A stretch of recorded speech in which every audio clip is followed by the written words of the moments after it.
Olá, eu sou a Giovana e esse é o canal Caixa de Pandora. Aqui nós vamos trazer casos criminais, relatos de sobrevivência e teorias conspiratórias de músicas e filmes. No vídeo de hoje vamos falar o caso que inspirou a criação do personagem Buffalo Bill do filme Silêncio dos Inocentes. É uma história bastante intrigante da vida de um homem aparentemente comum, porém com segredos bastante sombrios.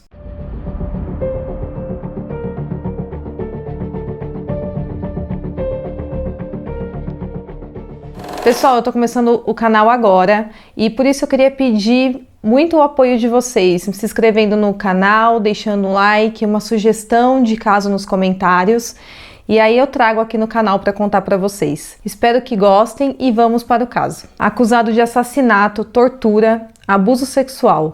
Crimes incompatíveis com a conduta de um homem que se dizia religioso. No livro Heidenreich Profile, Cordeiro Assassino, o escritor Ken Engeled narra a história verdadeira do militar aposentado que se utilizou de uma seita para sequestrar, violentar e torturar mulheres jovens. Os objetivos de Gary Heidenreich, quando fundou sua seita, chamado de Igreja Unida dos Ministros de Deus, era muito mais sórdidos do que qualquer pessoa poderia suspeitar. Os horrores provocados por ele inspiraram o serial killer Buffalo Bill de um dos maiores filmes de todos os tempos, que se chama O Silêncio dos Inocentes, de Thomas Harris. Como vocês puderam ver, no primeiro vídeo eu também falei desse filme que eu gosto bastante, então foram duas inspirações para eu trazer aqui de início no canal. Entrando um pouco agora na história do assassino, Gary Michael Heidenreich nasceu em 22 de novembro de 1943, filho de Michael e Ellen Heidenreich, e foi criado no subúrbio de East Lake, no estado norte-americano de Ohio. Ele tinha um irmão mais novo chamado Terry, e seus pais se divorciaram quando ele tinha apenas 3 anos de idade. E então os irmãos foram morar com a mãe, mas por ela ser alcoólatra, 4 anos depois, eles foram deixados aos cuidados do pai e da nova esposa dele. Mais tarde, Gary alegou que era agredido e humilhado constantemente pelo pai. Uma das humilhações seria quando Gary fazia xixi na cama, ele era obrigado a pendurar o lençol manchado na janela do seu quarto. É uma forma dos vizinhos verem a mancha e humilhar o Gary. E para ele isso era uma grande humilhação. Outro fato relatado pelo Gary é que ele e seu irmão eram obrigados a usar uma calça com um alvo desenhado na bunda, para serem chutados pelo pai. Na escola, Gary não interagia com seus colegas e se recusava a fazer contato visual com as pessoas. Em uma ocasião, quando um colega de classe tentou conversar com ele, Gary, aos gritos, falou que ele não era digno o suficiente de conversar e nem de dirigir a palavra para ele. Apesar disso tudo, Gary tinha um bom desempenho na escola, era uma pessoa muito inteligente e com o QI elevado. Já na sua vida adulta, Gary tentou a carreira no exército 2 vezes. Aos 14 anos, foi para uma academia militar tentar ser oficial, mas desistiu no penúltimo ano. Depois, com 18, alistou-se nas Forças Armadas e foi atuar na Alemanha como enfermeiro.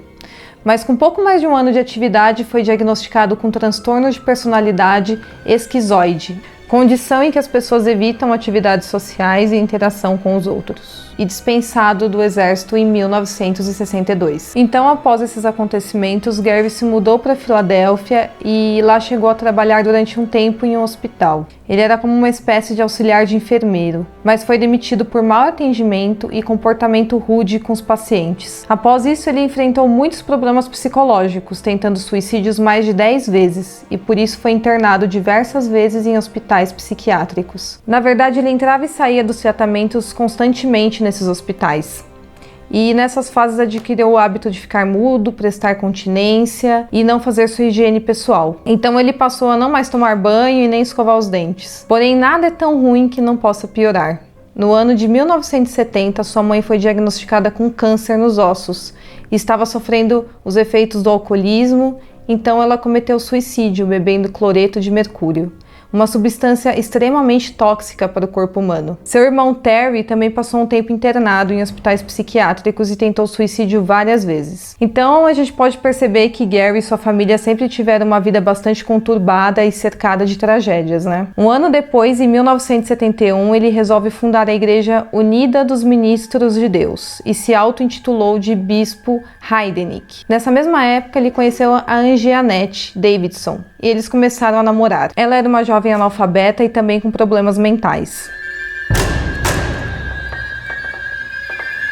Entrando agora no caso, em 1978, Gary foi buscar sua cunhada Alberta em um hospício onde ela estava internada e a prendeu no porão de sua casa. Nas matérias que eu li, não dizem quem a encontrou, porém ela foi encontrada e retornou para o hospício. Foram feitos exames em Alberta e constatado que ela havia sido estuprada e torturada. Então, por causa desse incidente, Heidenreich foi preso pela primeira vez, acusado de sequestro, abuso sexual, restrição ilegal, entre outras acusações. A sentença original foi anulada na apelação e Heidenreich passou 3 anos de sua prisão em instituições para quem tem problemas psiquiátricos. Ele foi libertado 3 anos depois e ficou sob supervisão do Estado. Após ser solto, em 1983, ele adquiriu uma casa no norte da Filadélfia, que mais tarde ficaria conhecida como a Casa dos Horrores. 2 anos depois, em 1985, Gary se casa com Beth Disto.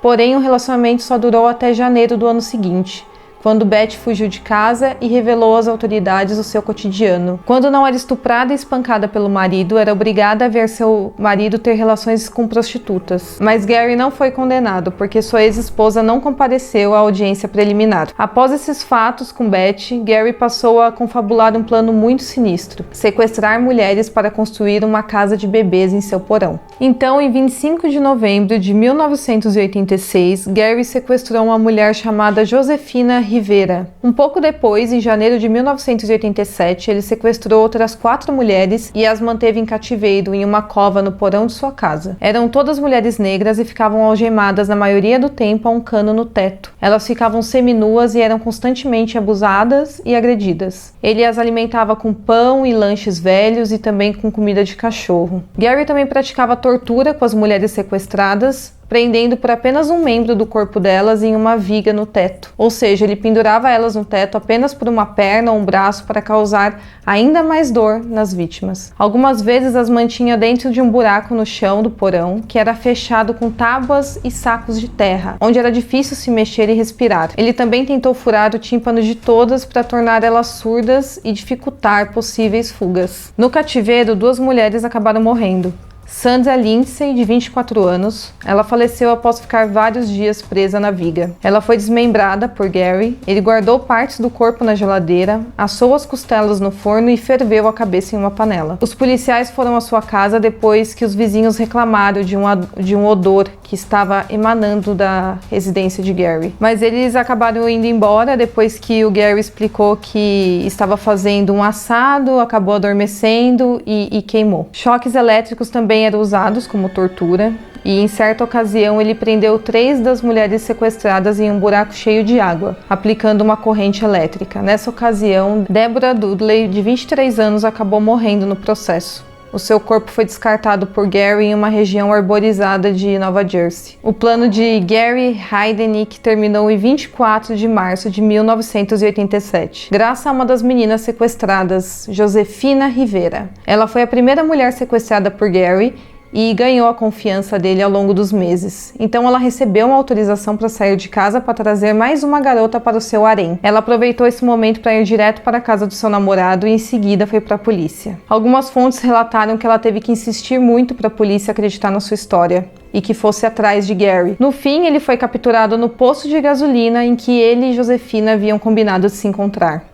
It's a moment seared in Jackie Askin's memory. Naked and cuffed, Gary Heidenreich dragged her into his personal torture chamber, the basement in his home.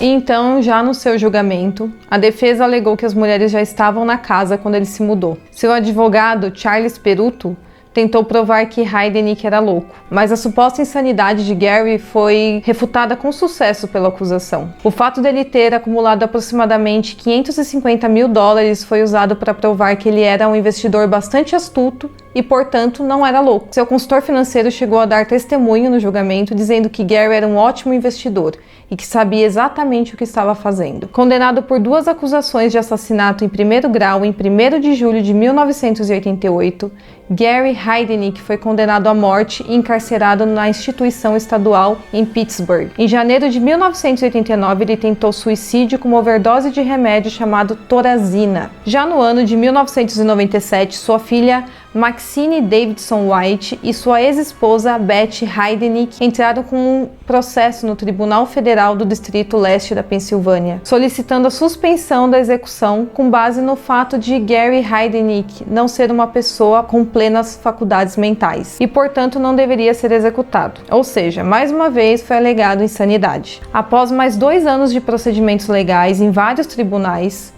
no dia 3 de julho de 1999, o Tribunal Distrital dos Estados Unidos para o Distrito Leste da Pensilvânia emitiu sua decisão final, abrindo caminho para a execução de Gary Heidnik. E finalmente, Gary Michael Heidnik foi acusado de assassinato, estupro, sequestro e agressão agravada. Sem conseguir provar insanidade, foi sentenciado à morte por injeção letal e foi executado em 6 de julho de 1999. E seu corpo foi cremado. Então agora um pouco da minha percepção sobre esse caso é que muita coisa poderia ter sido evitada se a polícia tivesse mantido a prisão de Gary na primeira vez em que ele foi indiciado, quando ele sequestrou e estuprou a irmã da sua ex-namorada, no ano de 1978. Bom, pessoal, esse é o vídeo de hoje. Espero muito que vocês tenham gostado. Eu tentei trazer o máximo de informações sobre esse caso. Se faltou alguma coisa que não foi falado, fique à vontade complementando aqui nos comentários. E não se esqueçam de curtir o vídeo, se inscrever no canal e me seguir nas minhas redes sociais. Até o próximo vídeo.